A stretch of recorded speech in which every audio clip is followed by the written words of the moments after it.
माया प्राप्ति मात्र होइन, त्याग पनि रहेछ।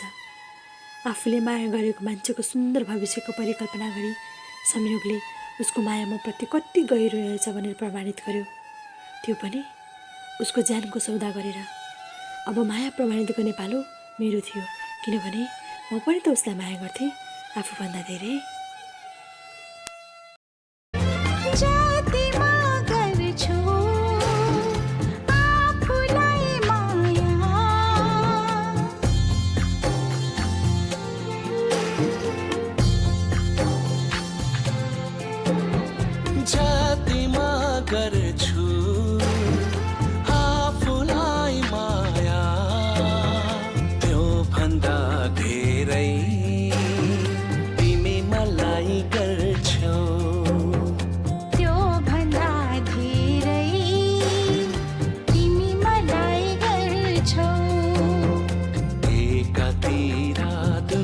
सारा अर्कोतिर तिमीलाई राखे, मलाई तिमी मन पर्छौ थाहा छैन र, के म तिम्रो होइन।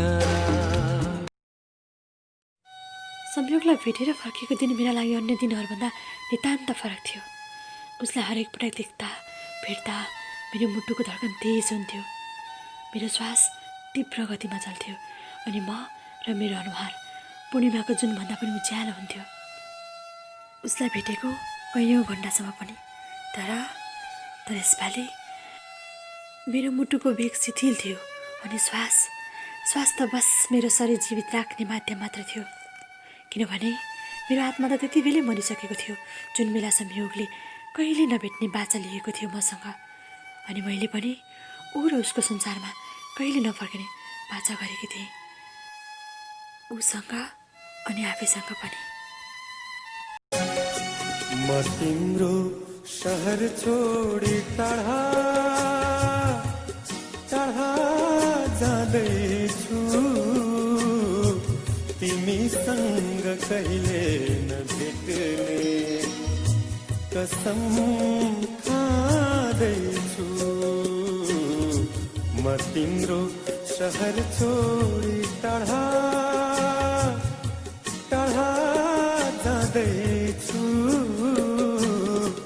तिमीसँग कहिले नभेट्ने कसम खाँदैछु। म तिम्रो शहर छोडी टाढा। मलाई थाहा छ संयोगले उसको छातीमाथि ढुङ्गा राखेर मलाई बिदा गरेको थियो, किनभने उसलाई लाग्थ्यो उसको जिन्दगी अन्यलमा छ। सायद म पनि संयोगको ठाउँमा भएको भए त्यही गर्थेँ होला जुन संयोगले गर्यो। मेरो सुन्दर भविष्यको परिकल्पना गरी यता घरमा मेरो विवाहको रौनक थपिएको थियो। कार्ड छाप्ने समय थिएन, तर सबैलाई सुपारी दिएर भए पनि अनि टाढाका आफन्तहरूलाई फोनबाटै भए पनि निन्दा बाँडिसकेको थियो। सबै तयारीमा जुटिसकेका थिए। मेरो बुवा आमा एकदमै खुसी, घरभरि आफन्तको जमात थियो, तर म एक्लै थिएँ। अब त संयोगले पनि मसँग सबै नाता तोड्यो। भलै मेरो भविष्यको लागि होस्, तर उसले मलाई बेडमा एक्लै छोडिदिएको थियो।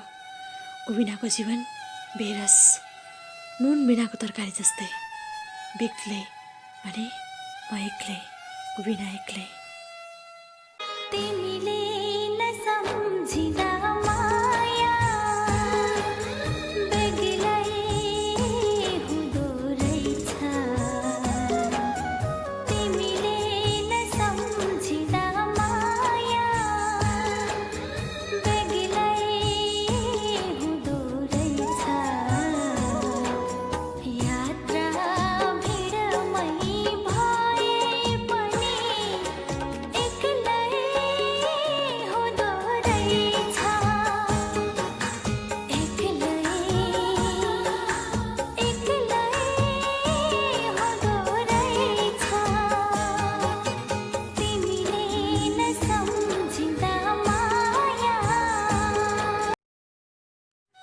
मेरो विवाहको रमझम मेरो घरभरि थियो, घरभरिका मान्छेलाई थियो, तर म एक्लै थिएँ। म एक्लै मेरो कोठामा थुनिएर बसेको थिएँ। अचानक दिउँसो 3 बजीतिर मेरो फोन आयो। हाम्रो घरमा टेलिफोन थिएन, छिमेकीको पसलमा टेलिफोन थियो र त्यहीँ मेरो नामको एउटा फोन आयो। मेरो घरमा सबैलाई थाहा भयो कि मेरो फोन आएको छ। अझ मेरो बहिनीले त झन् जिस्काउँदै थिए, पक्कै पनि प्रेम भिनाजुको फोन होला भनेर। र मैले पनि त्यही सोचेँ, सायद प्रेमकै फोन होला। एक मनले सोचेँ प्रेमलाई सबै कुरा भनिदिउँ र बाँकी जीवन संयोगको पर्खाइमा बिताउँ, तर मसँग विद्रोह गर्ने सामर्थ्य थिएन। त्यसैले आफ्नो मनलाई सम्हाल्दै म फोन भएको पसलतिर गएँ र फोन उठाएँ। मैले नम्र स्वरमा हेलो मात्र के भनेको थिएँ, उताबाट अति नै कडा अनि रुखो स्वरमा आवाज आयो, के तपाईँ श्री हो? त्यो आवाज सुनेर मेरो कान नै तरङ्गित भएको थियो। अनि मैले हो, म श्री नै हो भने। हजुर को बोल्नु भएको? मैले प्रश्न गरेँ। अनि उताबाट आवाज आयो, म हनुमान ढोका प्रहरी वृत्त काठमाडौँबाट प्रहरी निरीक्षक प्रकाश थापा। मलाई प्रहरीको फोन आएको थियो, त्यो पनि काठमाडौँबाट। म एकदमै हात्तिएँ। कतै संयोगलाई त केही भएको छैन? फेरि सोचेँ, संयोग त विराटनगर कारागारमा छ। मलाई काठमाडौँ प्रहरीले खोजिरहेको थियो र उतिबाट फोन आएको थियो। मलाई किन फोन गरेको होला? मैले के अपराध गरेको छु? यस्तै अनगिन्ती प्रश्नहरूको ज्वारबाट मेरो मनमा उब्जिरहेको थियो। अनि फोन समाएको हात थरथर कामिरहेको थियो। अनि उतैबाट आवाज आयो, के तपाईँ अर्पणलाई चिन्नुहुन्छ? अर्पण मेरो फुपू दिदीको छोरीको देवर पर्ने। उहाँलाई म राम्रोसँग चिन्थेँ। उहाँ मभन्दा 4-5 वर्ष जेठो हुनुहुन्थ्यो। नाताले हामी सोल्टासोल्टिनी, तर हाँस्ने जिस्किने सम्बन्ध भन्ने कहिले रहेन। उहाँ र मेरो बानी एकदमै मिल्थ्यो। उहाँलाई पनि पढ्न एकदमै मन लाग्ने अनि उहाँ अति नै शालीन हुनुहुन्थ्यो र म पनि। उहाँ हरेक दसैँमा दिदीसँग आउनुहुन्थ्यो मेरो घरमा। उहाँको त्यति बेला मात्र छुट्टी हुन्थ्यो। उहाँ पढ्नमा एकदमै जेहेन्दार। उतै पुल्चोक इन्जिनियरिङ कलेजमा पढ्नुहुन्थ्यो। उहाँको आनी बानी देखेर मेरो परिवारलाई उहाँ एकदमै मन पर्थ्यो।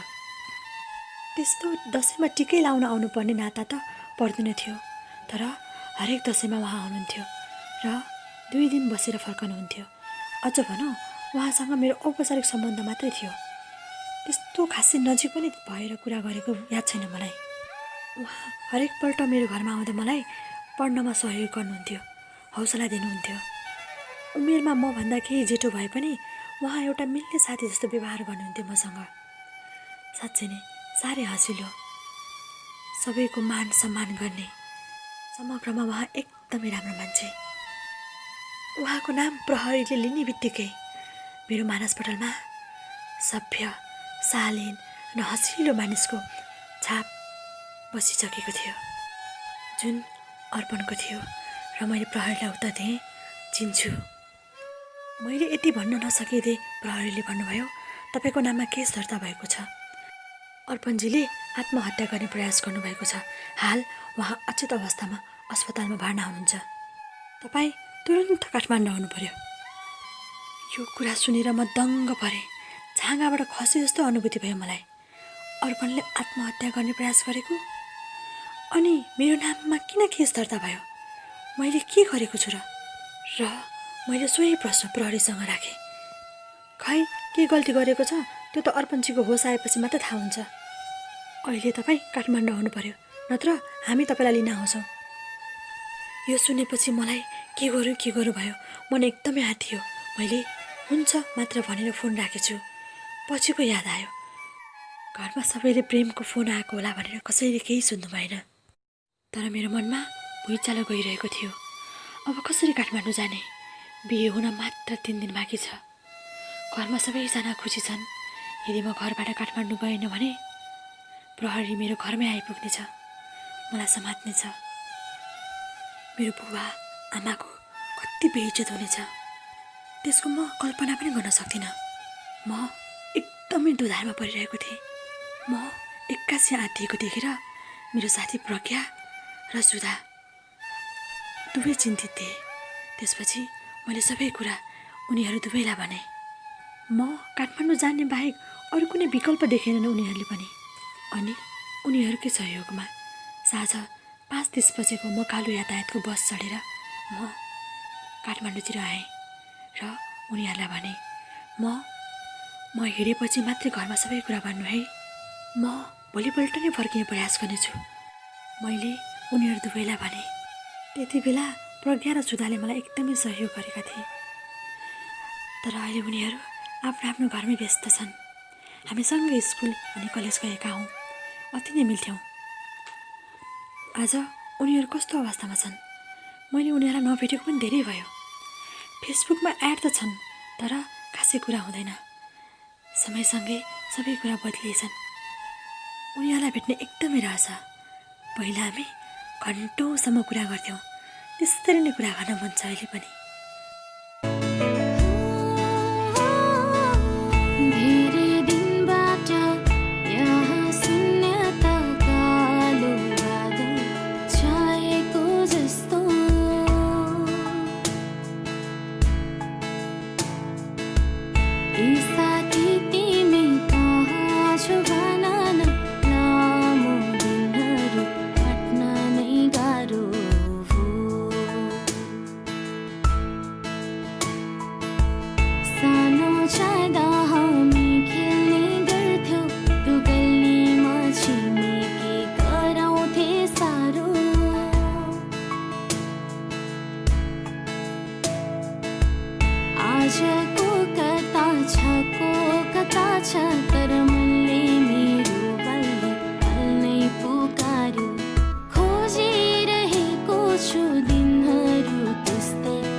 कसैलाई नभनिकन घरबाट निस्किँदा म र मेरो परिवारले कस्तो परिणाम भोग्नुपर्छ मैले केही सोचिनँ। म त्यसै डराएँ, आँटेँ अनि क्षणिक सोचमै मैले यत्रो ठुलो कदम उठाएको थिएँ।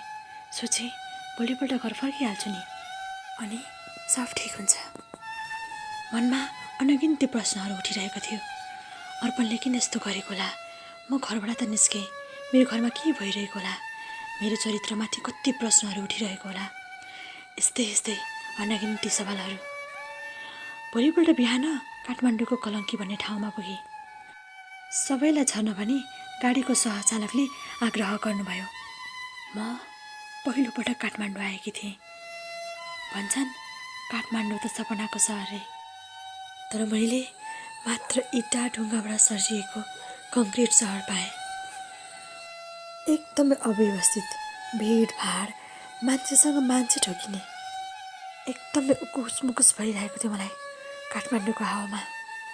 मेरी साथी प्रज्ञा पहिले नै काठमाडौँ आएकी थिए। झन्डै 3 महिना जति ऊ दाजुको घरमा बसेकी थिइन्। त्यही भएर प्रज्ञाले मलाई सबै कुरा भनेकी थिइन्। गाडीबाट झरेपछि ट्याक्सीमा चढेर हनुमान ढोका प्रहरी वृत्त जानु।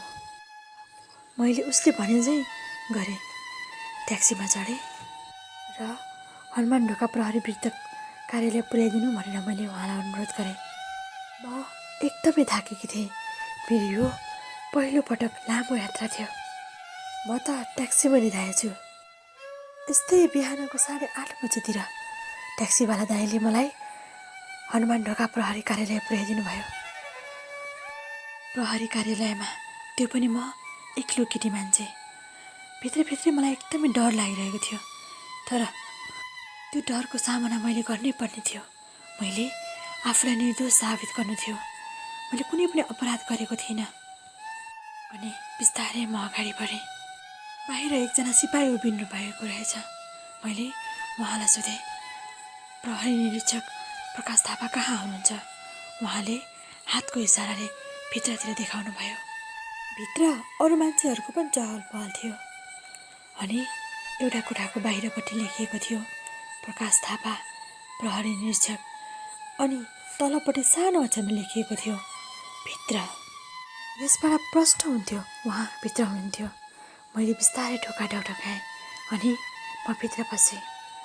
अग्लो कद अनि हृष्टपुष्ट शरीर। मैले चलचित्रको पर्दामा मात्र त्यस्तो आकर्षक जिउडाल भएको प्रहरी देखेकी थिएँ। उहाँलाई मैले मेरो परिचय दिएँ। त्यसपछि उहाँले मलाई एउटा सानो कागजमा सही गर्न लगाउनु भयो। त्यसपछि म, उहाँ र उहाँको साथमा एकजना सिपाही, हामी तिनैजना काठमाडौँ शिक्षण अस्पतालतिर लाग्यौँ, जहाँ अर्पणलाई राखिएको थियो। बाटामा उहाँले मेरो बारेमा सबै सोध्नुभयो अनि मैले पनि सबै कुरा खुलाएँ। उहाँले म प्रति दया देखाउनु भएको थियो अनि भन्दै हुनुहुन्थ्यो, के गर्ने नानी, सबै प्रक्रिया पुर्याउनै पर्छ। करिब 15 मिनटपछि हामी काठमाडौँ शिक्षण अस्पताल पुग्यौँ। अस्पतालमा अर्पणकी आमा, बुवा र मेरो फुपू दिदीको छोरी, जोसँग अर्पण मेरो घरमा आउने गर्थ्यो हरेक दसैँमा। अर्पणको आमा बुवालाई मैले पहिलोपटक देखेकी थिएँ, त्यसैले मैले नमस्कार भने। उहाँहरूले विनम्रपूर्वक नमस्कार फर्काउनु भएको थियो। हामी अस्पताल पुग्दा अर्पणको होस आइसकेको रहेछ। 22 घन्टापछि उसको होस आएको रे। यो कुरा सुनेर मलाई केही राहत महसुस भयो। हामी सबैजना अर्पण भएको ठाउँतिर गयौँ। अब उसको बयान लिनु थियो। अर्पणले आफ्नो नाडीको नसा काटेको रहेछ। ऊ ओछ्यानमै सुतिरहेको थियो। हेर्दा लाग्थ्यो ऊ निकै कमजोर भइसकेको छ। ऊ मलाई देखेर छक्क पर्यो। तिमी कसरी यहाँ? उसले मलाई उल्टी प्रति प्रश्न राख्यो। मैले उत्तर दिनै लागिरहेको थिएँ। त्यतिकैमा प्रहरी दाइ बोल्नुभयो, तिमीले यस्तो हरकत किन गरेको? तिमीले म श्रीलाई माया गर्छु, श्री बिना बाँच्न सक्दिनँ, तिमीले सुसाइड नोटमा लेखेको रहेछौ। त्यही आधारमा हामीले श्रीलाई यहाँ बोलाएका हौँ। यी सब सुनेपछि ऊ लाजले भुत्तुक्क भयो या अफसोस मान्दै थियो, थाहा छैन, तर शिर निहुराइरह्यो। मेरो नाममा पुलिस केस चाहिँ अर्पणको आमाले गर्नुभएको रहेछ। त्यहीँ गएपछि मैले थाहा पाएँ अनि बिस्तारै अर्पण बोल्न थाल्यो। यसमा श्रीको कुनै गल्ती छैन। अझ भनौँ, उसलाई त मैले उसलाई माया गर्छु भन्ने कुरै थाहा छैन। जब मैले उसलाई पहिलोपटक भाउजूको बिहेमा देखेँ, त्यति नै खेर म उसको एकहोरो प्रेममा परिसकेको थिएँ। ऊ मात्र 9 कक्षामा पढ्थिन् अनि म 12 कक्षामा। उसको सरल व्यवहार र मिठो मुस्कानप्रति आसक्त भइसकेको थिएँ। मैले सोचेकी थिइनँ म कसैको प्रेममा नजानिदो पाराले फसिरहेको छु। बिस्तारै म श्रीलाई भित्रभित्रै मन पराउन थालेछु, भित्रभित्रै माया गर्न थालेछु, आफूभन्दा पनि बढी। दसैँमा मेरो लामो बिदा हुन्थ्यो कलेजको। म भाउजूसँगै उसको घर जान्थेँ उसलाई भेट्न। दसैँको टिका लाउने बहानै सही म उसको घरमा जान्थेँ। 2 दिन बस्थेँ। वर्षमा एकचोटि उसको सामिप्यता पाउँदा वर्षभरि नै ऊर्जित हुन्थे। उनी छन् पनि त्यस्तै, सबैलाई मिठो बोली र आचरणले लोभ्याउने। हरेकले ऊ जस्तै जीवनसङ्गिनी पाउने कल्पना गर्छ होला अनि मैले उसलाई मेरो जीवनसङ्गिनी बनाउने, जीवनको सहयात्री बनाउने सपना पालेको थिएँ। उसलाई मैले भित्रभित्रै मेरो बेहुली मानिसकेकी थिएँ। हो, मेरो मात्र बेहुली। माया के होला, माया के होला, सोचेको तिमी हो मेरो बेहुली, बेहुली। माया के होला,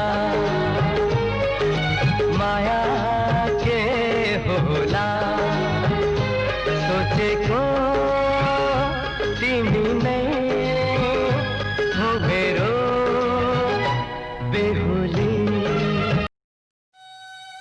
अर्पणको कुरा सुनेर म निशब्द भएको थिएँ। अर्पणले मलाई भित्रभित्रै मन पराउँदो रहेछ, माया गर्दो रहेछ, तर मलाई केही थाहा थिएन। अर्पणले सबै कुरा भन्दै थियो अनि हामीसँगै आउनुभएको एकजना सिपाहीले चाहिँ अर्पणले बोलेको हरेक कुराको रिपोर्ट बनाउँदै हुनुहुन्थ्यो। अर्पण निरन्तर बोलिरह्यो। उसले भन्दै थियो, एक दिन अचानक भाउजूको मोबाइलमा श्रीको बाबाको फोन आयो। म पनि त्यही थिएँ। म एकदमै खुसी भइरहेको थिएँ। मलाई लाग्दै थियो म श्रीको नजिकै पुगिरहेको छु। मेरो भाउजूलाई मैले श्रीलाई मन पराउँछु भन्ने कुरा थाहा थियो। मेरो जागिर पक्का भएपछि श्रीको हात माग्न जाने हाम्रो सल्लाह थियो। तर आमा बुवालाई भने थाहा थिएन। एकछिनपछि भाउजूले फोन काट्नुभयो अनि उदास मुद्रामा भाउजूले भन्नुभयो, बाबु, श्रीको विवाह यही असार 28 गते हुँदैछ। हामी सबैलाई निम्तो आएको छ। भाउजूको यो कुरा सुनेपछि म शून्य भएँ। मेरो त संसारै लुटिए जस्तो भएको थियो मलाई, जसको लागि मैले हजारौँ सपना देखेको थिएँ। अबको केही दिनपछि उसको विवाह हुँदै थियो, जसलाई मेरै नामको सिन्दुर पोते लगाएर मेरो घर सजाउन ल्याउने वाला थिएँ, जसको आगमनले मेरो घरको रङ रोगन हुने थियो। अबको केही दिनपछि ऊ अरू कसैको घर सिँगार्न अनि कसैको जीवनमा रङ भर्न जाँदै थिइन्। एक मनले त लाग्यो श्रीलाई फोन गरेर भनौँ कि श्री, तिमीलाई म एकदमै माया गर्छु। म तिम्रो सिउँदोमा मेरो नामको सिन्दुर भरेर तिमीलाई आफ्नो बनाउन चाहन्छु। तिमीलाई म मेरो प्रेयसी बनाउन चाहन्छु। तर एकदमै ढिलो भयो जस्तो लाग्यो मलाई। त्यसपछि मैले आफैलाई सम्हाल्न सकिनँ। म दौडेर आफ्नो कोठाभित्र गएँ र चुप्पु लगाएर बसेँ। भाउजू मेरो पछि पछि आउँदै हुनुहुन्थ्यो, तर मैले आफैलाई कोठाभित्र बन्द गरेँ। मलाई लाग्यो श्री बिना मेरो जीवनको कुनै औचित्य छैन, कुनै रस छैन। त्यसैले श्रीलाई वर्षौँदेखि भन्न नसकेको कुराहरू एउटा कागजमा लेखेर मैले देह त्याग्ने निर्णय गरेँ अनि एउटा बेल्टको सहायताले आफ्नो नाडी काटेँ। त्यति बेला मलाई कुनै पीडा भएको थिएन मेरो हातमा। त्योभन्दा बढी श्री बिनाको जीवनको कल्पना गर्दा मलाई हुन्थ्यो। बिस्तारै मेरा आँखाहरू धमिलो हुँदै गए। मैले श्रीको अगाडि आफ्नो जिन्दगीलाई हारेँ। उजतेर गई या हरेर गई, नतिजा आफैतिर पारेर गई। उजतेर गई या हरेर गई, नतिजा आफैतिर पारेर गई। हिजो निम्ता दी बस्न दिलमा, हिजो निम्ता दी बस्न दिलमा, आज गाडे तरले बारेर गई। उजितेर गई या हरेर गई, नतिजा आफैतिर पारेर गई। अर्पणको सबै कुरा सुनेपछि प्रहरीले मलाई निर्दोष साबित गरिदियो। मैले केही राहत महसुस गरिरहेको थिएँ। म कानुनको अगाडि त निर्दोष साबित भइसकेको थिएँ, तर के मेरो परिवारको अगाडि म निर्दोष साबित हुन्छु त? यस्ता अनगिन्ती सवालहरू मेरो मनमा दौडिरहेको थियो। म संयोगको वियोगबाट सम्हालिन सकिरहेको थिइनँ अनि मेरो जीवनमा अर्को प्रहार थपियो। अर्पण र अर्पणको परिवारले आफ्नो गल्ती महसुस गरे अनि आफ्नो गल्ती सुधार्ने निर्णय गरे। त्यसपछि अर्पणको बाबा, अर्पण र मेरो फुपू दिदीको छोरी मिलेर मलाई घर पुर्याउने निर्णय गरे। त्यस्तै दिउँसोको 4 बजेको थियो होला। हामी अर्पणको बाबाको गाडीमा सबैजना चढ्यौँ र मेरो घरतिर लाग्यौँ। मनमा अनगिन्ती सवालहरू दौडिरहेका थिए। डर लागिरहेको थियो, अब के हुन्छ, घरमा आमा बुवाले के सोच्नु भइरहेको होला, यी र यस्तै कुराहरू। अर्पणको अनुहार पनि निन्याउरो थियो। ऊ निकै नै निराश देखिन्थ्यो।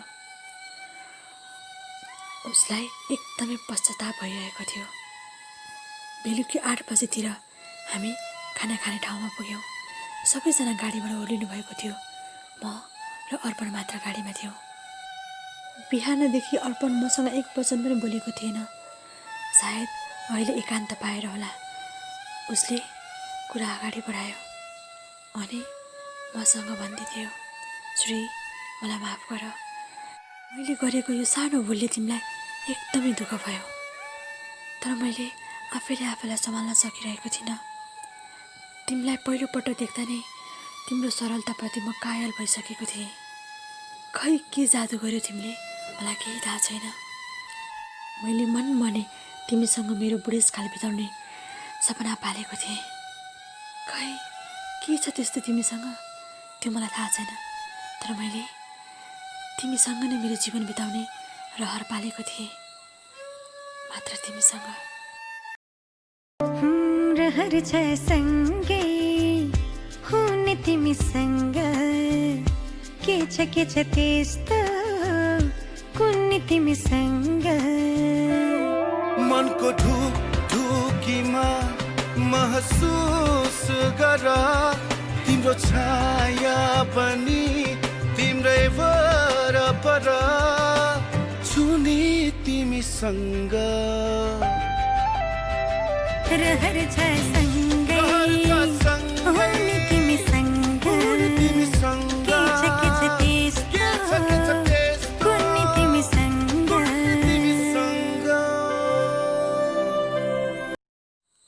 अर्पणले आफ्नो मनको बह पोख्दै थियो। म मौन थिएँ।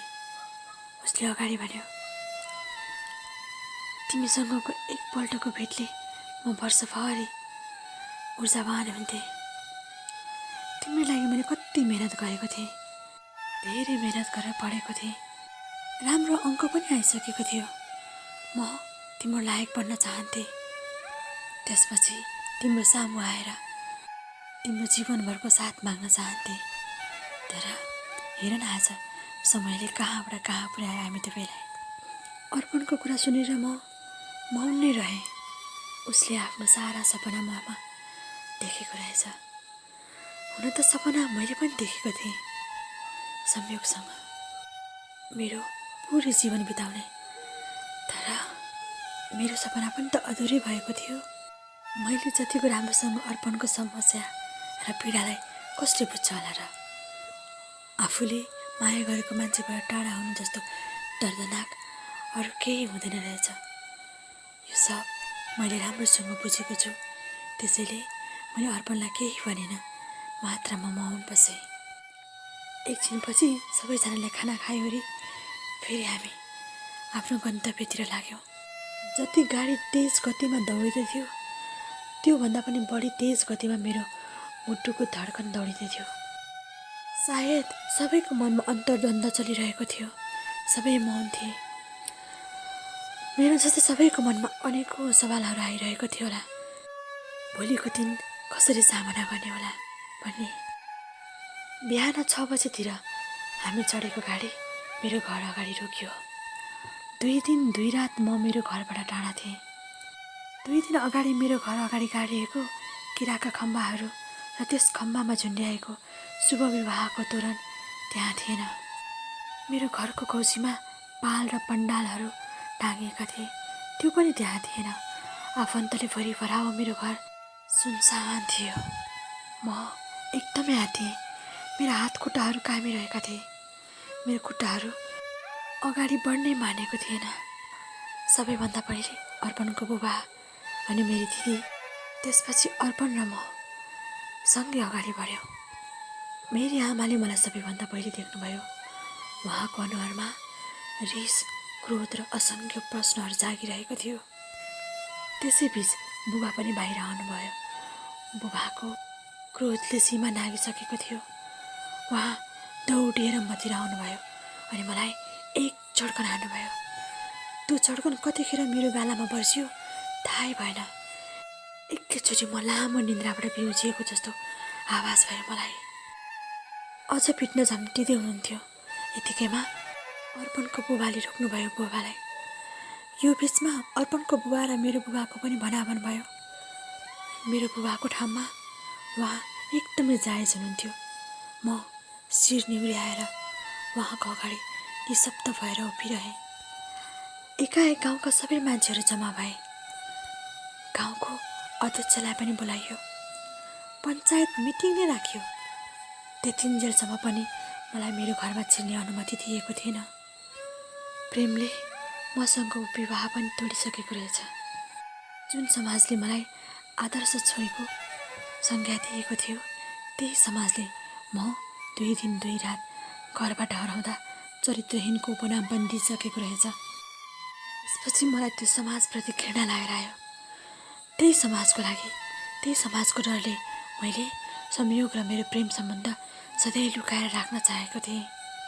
त्यस दिन म आफूलाई बजारमा लिलाम गर्न राखेको वस्तु जस्तै तुच्छ सम्झिरहेको थिएँ। म कस्तो समाजमा हुर्किएको रहेछु, जुन समाजमा नारीको अस्तित्व एक रातले विलीन पारिदिँदो रहेछ। आज मेरो ठाउँमा प्रेमले घर छोडेर गएर विवाहको एक दिन अगाडि मात्र ऊ घर आएको भए के समाजले मलाई जस्तै अनेक लालछना लाउँथ्यो त उसलाई? पटक्कै लाउँदैन थियो। ऊ त पुरुष थियो, सधैँ चोखो। मलाई मेरो अस्तित्वप्रति गर्व थियो, म नारी हुँ भन्नेमा गर्व थियो। तर त्यस दिन म नारी हुँ भन्नेमा मलाई कुनै एउटा श्राप लागिरहेको थियो।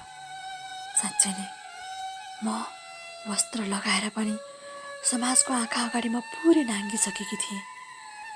त्यस दिन मेरो जीवन मलाई आफैलाई बोझ लागिरहेको थियो। लाग्थ्यो कतै गएर सिलाऊ। फूल भए जिन्दगी देउतालाई चढाइदिन्थे, फूल भए जिन्दगी देउतालाई चढाइदिन्थे, कागज भए यो जिन्दगी कलाई कोरी जलाइदिन्थे, फूल भए जिन्दगी देउतालाई चढाइदिन्थे।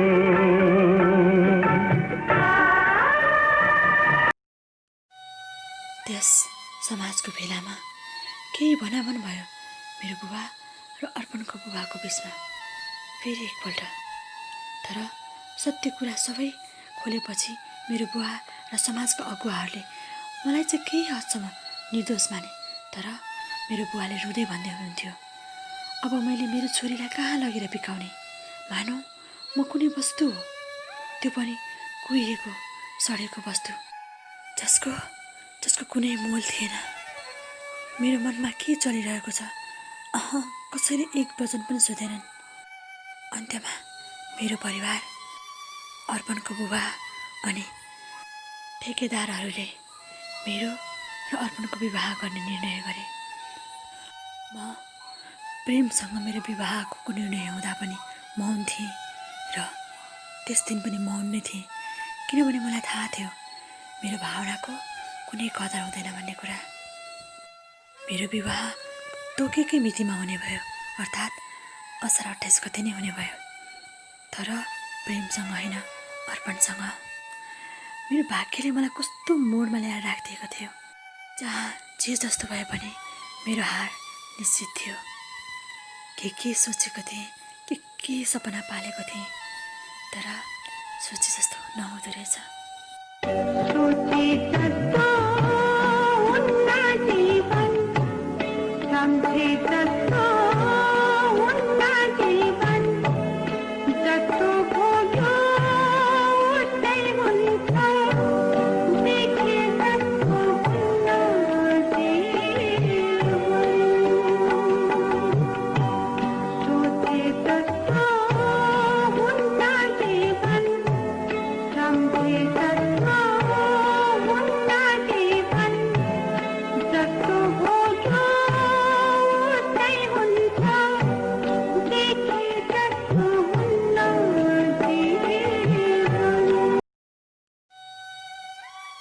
मेरो घरमा सबैजना विवाहको तयारीमा पुनः जुट्न थाले। उता अर्पणको बुबा अनि मेरो फुपू दिदीको छोरी इटहरीको कुनै एक होटलमा बसे भने भोलिपल्ट इटहरीकै राधाकृष्ण मन्दिरमा जन्त लिएर आउने कुरा तय भयो। तर यसपालि अर्पण त्यति खुसी देखिएको थिएन, खै किन हो। उसको अनुहारमा पश्चातापको आकृति स्पष्ट देखिन्थ्यो। भोलिपल्ट मलाई बेहुलीको सिँगार गराई राधाकृष्ण मन्दिर लाने तयारी गरिँदै थियो। म एउटा कठपुतली जस्तो भइसकेको थिएँ, जसमा मात्र सास भरिएको थियो। मेरो आमा बुबा कोही आफ्नो भएन। त्यो समयमा सायद संयोग भएको भए उसले मलाई बुझ्थ्यो होला, उसले मलाई साथ दिन्थ्यो होला। त्यस दिन संयोगलाई सम्झेर एकदमै रोएँ म। बिहान 8 बजेतिर मेरो परिवार र केही सीमित आफन्तहरू सबै डरीका राधाकृष्ण मन्दिरमा पुग्यौँ। सबै उत्साहित थिए, तर म शून्य थिएँ। बेहुली हुँदा केही डर, केही हर्ष, भोलिको नयाँ जीवनको उत्साह हुन्छ रे। तर म त शून्य थिएँ। न त कुनै डर थियो, न त कुनै उत्साह। यत्तिकैमा संयोगको बाबालाई देखेँ मैले। उहाँलाई देखेपछि मेरो ओठमा त्यसै मुस्कान छाएर आयो। उहाँलाई पनि मेरो विवाहमा निम्त गएको रहेछ। उहाँ मेरो नजिकै आउनुभयो र मलाई आँखाभरि आँसु पार्दै हेर्नुभयो अनि मेरो हात समाउँदै भन्नुभयो, तिमी जस्तो बुहारी पाउने मेरो भाग्य कहाँ पो छ र। अनि उहाँले हात समाउने दौरानमा एउटा सानो कागजको टुक्रा दिनुभयो जुन संयोगले पठाएको रहेछ। त्यो कागजको टुक्रा समातेपछि ममा केही तरङ्ग उत्पन्न भयो। लाग्यो म जिउँदै रहेछु।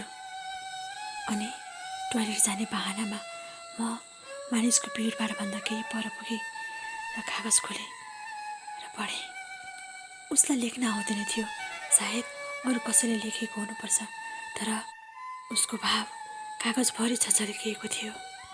त्यस कागजमा लेखिएको थियो, प्रिय श्री, तिमीलाई तिम्रो नयाँ जीवनको अनगिन्ती शुभकामना। र मलाई पनि घुमाउरो पाराले लेखिएको शब्द मैले बुझिनँ अनि अगाडि बढ्दै गएँ।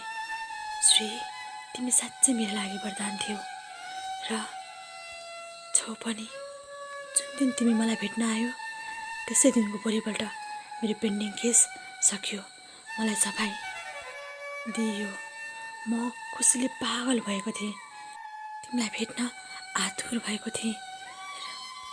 मेरो सबै सपनाहरू फेरि मौलाएर आएको थियो। अनि म दौडेर तिम्रो घर गएँ। त्यहाँ तिम्रो उपस्थिति थिएन। गाउँभरि हल्ला सुने, तिमी त अर्कै केटासँग भाग्यौ रे। यो सुन्दा मेरो मुटु चिया चिया भएको थियो। ममा कत्रो वज्रपात परेको थियो त्यो तिमीले सजिलै अनुमान लगाउन सक्छौ। मैले टेकेको जमिन भाँसिएको थियो अनि ममाथि पुरै आकाश खनिएको थियो। मैले तिमीलाई कति धिक्कारेँ, कति सरापे, पापिनी, धोकेबाज भन्दै। हुन त मैले तिमीलाई आफै अनुमति दिएको थिएँ नयाँ जीवन सुरुवात गर्ने। तर यसपटक मलाई लाग्यो तिमीले मलाई छल गरिरहेको थियौ। हिजो समाजको बैठकमा तिमीलाई एउटा अपराधीको रूपमा कठघरामा उभ्याउने पात्रहरूमध्ये म पनि एक हौँ। मलाई माफ गर श्री। तिमीले मेरो हात कहिले छोडेको थिएनौ, तर म कति स्वार्थी बने। तिमीलाई त्यत्रो पीडामा देख्दा पनि म मुखदर्शक भनेर तिमीलाई हेरिरहेँ, त्यो पनि लुकेर। म तिम्रो लायक छैन श्री, पटक्कै छैन। यदि लायक हुँदो हो त तिम्रो अस्तित्वको लिलामी हुँदा म मिता हेरेर बस्दिनँ थिएँ होला। श्री, मलाई माफ गर। म तिम्रै नजिक थिएँ, तिम्रै वरिपरि थिएँ, तर तिमीलाई साथ दिन सकिरहेको थिइनँ। म जस्तो मान्छेले तिमीलाई जीवनभर साथ र सुखी अनि खुसी दिन सक्छ भन्नु मूर्खता हो। त्यसैले म तिम्रो सामु आउन सकिनँ।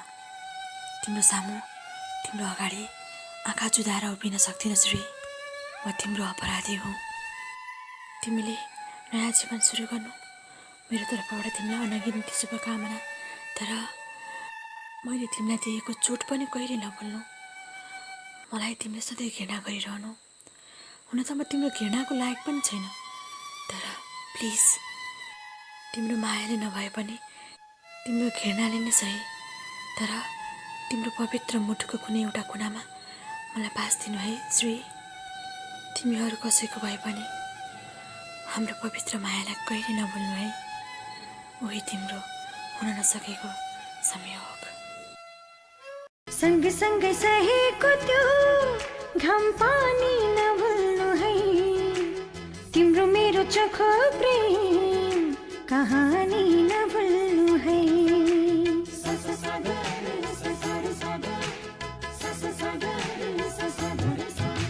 सँगसँगै सहेको त्यो घाम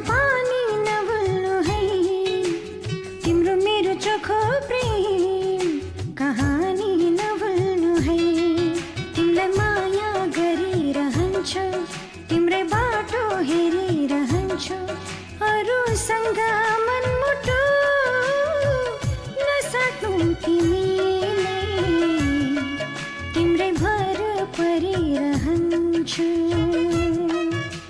सँगसँगै सहेको त्यो घाम पानी नभुल्नु है तिम्रो मेरो चोखो प्रेम कहानी नभुल्नु है।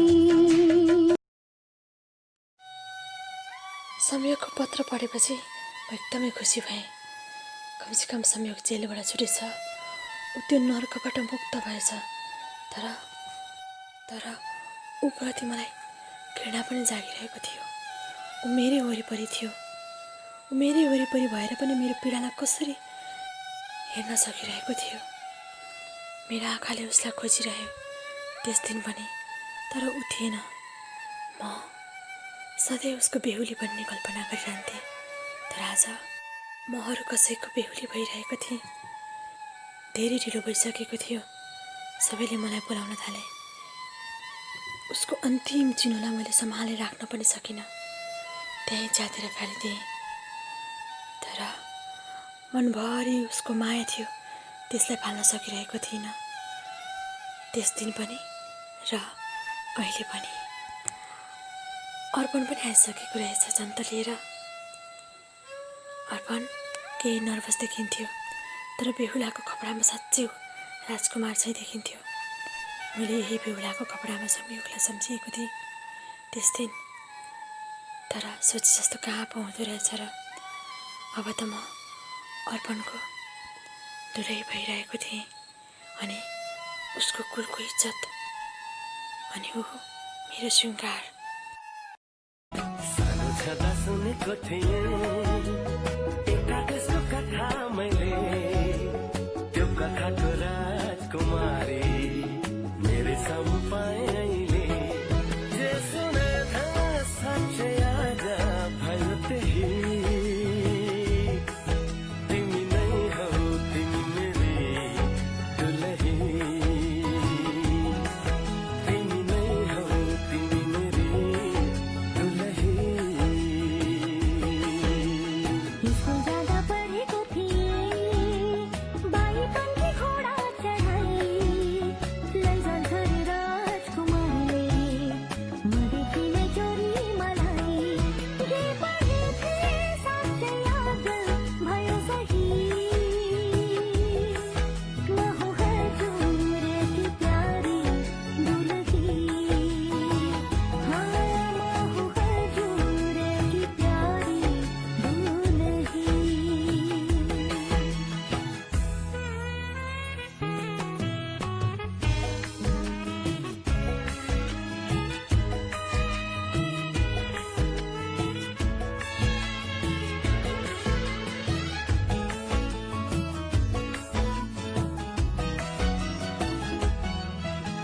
मेरो कुलको इज्जत तिमीले बचाइ राख्नु, ढुकढुकीमा सधैँ मलाई सजाइ राख्नु। मेरो कुलको इज्जत तिमीले बचाइ राख्नु, ढुकढुकीमा सधैँ मलाई सजाइ राख्नु। घरी घरी घुम्टो खोली हाँसे बोले पनि साह्रै लजालु छौ, हुन्छ लजाइ राख्नु। हजुर मान्छु खुसी भई, म हूँ हजुरकी प्यारी दुलही। हौ तिमी नै हौ तिमी मेरी दुलही। हाम्रो विवाह अति नै छोटो भयो। लामो यात्रा गर्नु थियो, चाँडै नै फर्कनु थियो। त्यही भएर पनि होला मलाई मेरो जन्मघर छोड्नुको कुनै पीडै थिएन। बस संयोगसँग सजाएको सपनाहरू धोइएको थियो, त्यसको मात्र पीडा थियो। बिदाईको समय भयो। मेरी आमा मलाई हेर्दै रोइरहनु भएको थियो, तर म एकदमै कठोर भइसकेको थिएँ। या भनौँ संयोगको वियोगमा रुँदा रुँदा मेरो आँसु नै रित्तिसकेको थियो। मेरो आँखाबाट आँसु नै आइरहेको थिएन। फेरि म रोएको नाटक पनि त गर्न सक्दिनँ थिएँ। त्यसैबिच मैले मेरो बुबाको आँखामा देखेँ, सायद त्यो जीवनको पहिलो पटक थियो होला जुन दृश्य मैले बुबाको आँखामा देखेको थिएँ। उहाँ पनि रोइरहनु भएको थियो, त्यो पनि मेरो लागि।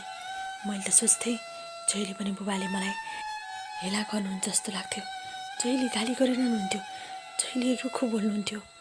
मलाई मेरो बुबाले राम्रोसँग माया गरेर बोलाएको अझै पनि याद छैन।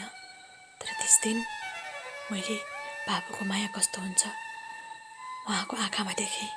साँच्चै बुबाहरू कहाँ आमाको जस्तो गरेर माया देखाउन सक्छन् र? उहाँहरूको रुखो बोलीमा सुरक्षित भएको आवाज अनि उहाँहरूको गालीमा भविष्यको सुनिश्चितता हुने रहेछ।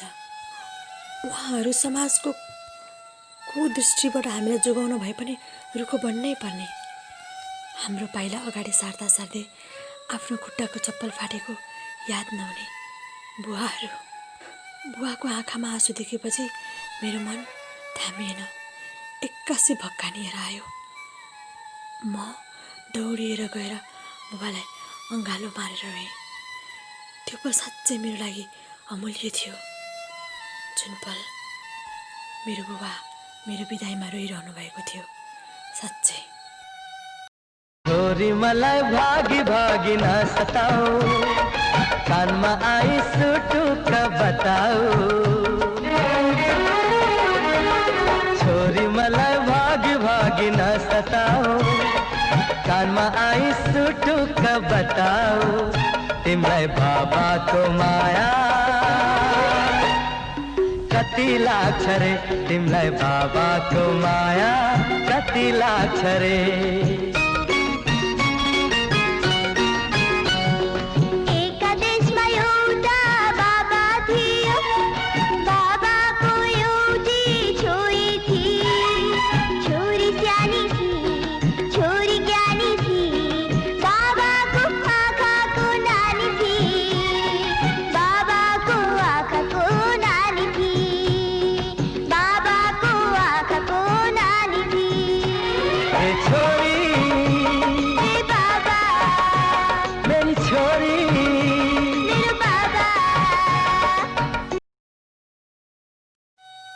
अर्पण र मेरो विवाह भयो, भलै सम्झौतामै सही, तर विवाह भएको थियो।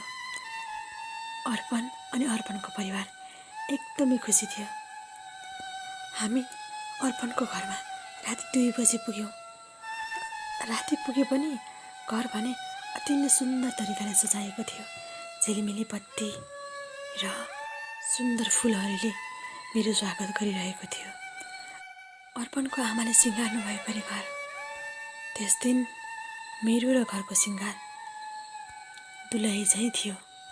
मलाई गाडीबाट ओह्रालियो अनि घर भित्राउने कार्यक्रम सुरु भयो। अर्पणको आमा मलाई देखेर रुनुभयो। खै किन हो मैले बुझिनँ, सायद खुसीको आँसु थियो होला। घरमा पहिलेदेखि नै आफन्तहरूको उपस्थिति थियो। सबैले मलाई निहालिरहेका थिए। अर्पणको अनुहारको चमक त झन् बेग्लै थियो। मलाई भित्रिसकेपछि केही छिन हामी बैठक कोठामै बस्यौँ। अर्पण मलाई नजानिदो पाराले लुकी लुकी हेरिरहेको थियो। यस्तै बिहानको 4 बजेको थियो। सबैजनाले अब केही छिन आराम गर्नुपर्छ भन्ने निर्णय गऱ्यौँ। भोलि फेरि पार्टी पनि थियो, अर्पण र मेरो विवाहको पार्टी। त्यसैले सबैजना आफ्नो कोठामा लागे। दिदीले मलाई अर्पणको कोठामा लगिदिनु भयो। रातभरिको लामो यात्राले होला म एकदमै थकित भएको थिएँ। म मात्र होइन, सबैजना थकित थिए। अर्पणको कोठामा पुर्याएपछि दिदी फर्किनु भयो। एकछिनपछि अर्पण पनि म भएको कोठामा आयो। ऊ म भएको नजिकै आयो। मेरो हातहरू समाएर भन्न थाल्यो, श्री, आज म एकदमै खुसी छु। मलाई आज कुनै ठुलो युद्ध जिते जस्तो अनुभूति भइरहेको छ। मैले तिमीलाई जितेको छु। तिमीले मलाई सधैँ श्रीमानभन्दा पनि एउटा साथी सम्झनु। म तिम्रो हरेक दुःख सुखमा साथ दिन्छु, हरेक पल। तिमी बिनाको जिन्दगी मैले कल्पना पनि गरेको थिइनँ र गर्ने पनि छैन। तिमी मेरो जिन्दगीको बहार हो, मेरो जिन्दगीको रङ्ग हो। श्री, म एकदमै खुसी छु आज तिम्रो र मेरो मिलन भएको छ। म तिमीलाई एकदमै खुसी राख्ने प्रयास गर्नेछु। हाम्रो यो मधुर मिलन, मायामा डुबेको जीवन, हाम्रो यो मधुर मिलन, मायामा डुबेको जीवन, देखेर यो मौसम दुनिया सारा, देखेर यो मौसम दुनिया सारा, हेर डाले गर्दैछन् जलन जलन जलन। हाम्रो यो मधुर मिलन, मायामा डुबेको जीवन। हाम्रो विवाहको पार्टी पनि सकियो अनि सबै परिवार बसेर घर सल्लाह गऱ्यौँ। अर्पणले अब जागिर गर्ने निर्णय गर्यो। उसको पढाइ पनि सकिसकेको थियो अनि मैले आफ्नो पढाइलाई निरन्तरता दिने। त्यसै दिन अर्पणले मलाई MBBS कक्षा तयारीमा भर्ना गरिदियो। अर्पण र अर्पणको परिवारले मेरो सपनाको उडान भर्नमा भरपुर साथ दिइरहेको थियो। साथसाथै म पनि एउटा असल बुहारी र असल श्रीमतीको कर्तव्य निर्वाह गर्दै थिएँ। तर बाहिरबाट म जति खुसी भए पनि भित्रभित्रै म जलिरहेको हुन्थेँ। एकान्तमा मलाई संयोगको यादले तडपाउने गर्थ्यो। जस्तो जे भए पनि ऊ मेरो पहिलो प्रेम थियो। मैले हरेक सुख सुविधाको भोग गर्न पाइरहेको थिएँ। अर्पण पनि अति नै सरल र मायालु थियो। तर उसले संयोगको कमी कहिले पुरा गर्न सकेन मेरो जीवनमा। मैले संयोगलाई बिर्सिनै सकेको थिइनँ। पटक्कै बिर्सिन सकेको थिइनँ। न बिर्से तिमीलाई, न पाए तिमीलाई, न बिर्से तिमीलाई, न पाए तिमीलाई, बिना अर्थ दिलमा सजाए तिमीलाई, बिना अर्थ दिलमा सजाए तिमीलाई, न बिर्से तिमीलाई, न पाए तिमीलाई, बिना अर्थ दिलमा सजाए तिमीलाई, बिना अर्थ दिलमा सजाए तिमीलाई। मलाई MBBS पढ्ने स्कलरसिप पढ्यो। बाङ्लादेशको कुनै एक कलेजमा जानुपर्ने थियो मैले पढ्न। अर्पण एकदमै दुःखी थियो। ऊ मसँग टाढिएर बस्नै चाहँदैन थियो। उसलाई मेरो बानी परिसकेको थियो। तर ऊ मेरो सपना पुरा भएको हेर्न चाहन्थ्यो। उसले मेरो सपना पुरा गर्ने प्रण लिएको थियो। कहिलेकाहीँ त मलाई आफैदेखि घृणा लागिरहेको थियो। अर्पणले मलाई एकदमै माया गर्थ्यो। तर मैले उसलाई संयोगलाई दिने जति माया दिनै सकेको थिइनँ। तर ऊ बेखबर थियो। जुन सामिप्यताको मिठास मैले संयोगबाट पाउँथेँ त्यो मैले अर्पणबाट पाएको थिइनँ। म संयोगलाई कसैसँग तुलना गर्न पनि चाहन्नथेँ। ऊ त मात्र मेरो मुटुमा बस्थ्यो, मुटुभित्र। अनि अर्पण त मेरो गर्व थियो, मेरो ताकत थियो। उनीहरू दुवै साँच्चै नै फरक थिए, तर उनीहरू बिच एउटै समानता थियो। त्यो थियो उनीहरू दुवैले मलाई एकदमै माया गर्थे, आफ्नो प्राणभन्दा पनि बढी। 5 वर्षपछि म डाक्टर भएर बाङ्लादेशबाट फर्केर आएँ। तर यो बिचमा म नेपाल आउने जाने गरिरहन्थेँ। मेरो नामको अगाडि डाक्टर थपिएको थियो। डाक्टर बन्ने मेरो सपना पुरा भएको थियो र अर्पणको पनि। यसपटक म नेपाल आउँदा एयरपोर्टमै अर्पणलाई देखेर दौडेर गएर उसलाई अङ्गालो मारेँ। हामी दुवैजना रह्यौँ। धेरै पछि हाम्रो भेट भएको थियो अनि म डाक्टर पनि भइसकेको थिएँ। हाम्रो सपना पुरा भएको थियो। यो खुसीको आँसु थियो। पूरा भयो सपना मेरो, तिमी नै हो जीवन मेरो। पूरा भयो सपना मेरो, जीवन मेरो आऊ आऊ अङ्गालोमा दुनिया सारा भुलेर दुनिया सारा भुलेर आऊ आऊ अङ्गालोमा दुनिया सारा भुलेर दुनिया सारा भुलेर पुरा भयो सपना मेरो। त्यसपछि म नेपालमै आएर रोगीहरूको सेवा गर्न थालेँ। अर्पण पनि एकदमै खुसी थियो। अब हामीले हाम्रो परिवार बढाउने निर्णय गऱ्यौँ।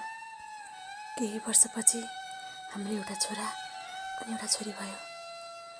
मैले छोराको नाम श्रीसम अनि छोरीको नाम श्रीयोगिनी राखेँ, जुन संयोग र मैले हाम्रो भविष्यको कल्पना गर्दा सोचेका थियौँ।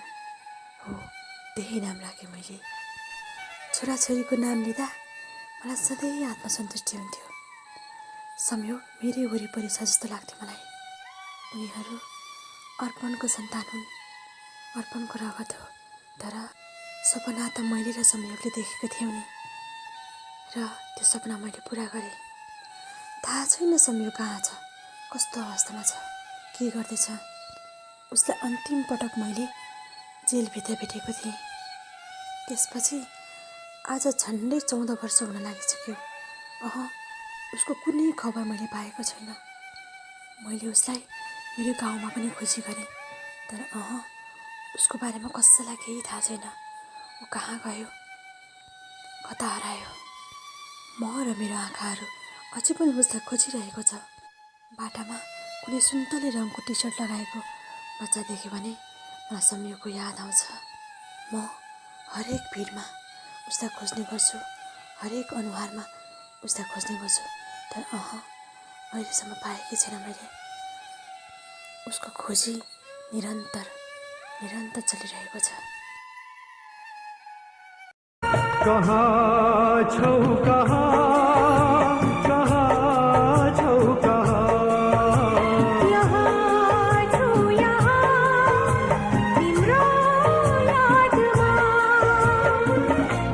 तिमी बिना जीवन मेरो जिउँदो लास जस्तो पाइला भासिँदै जान्छ चारतिर जेल जस्तो।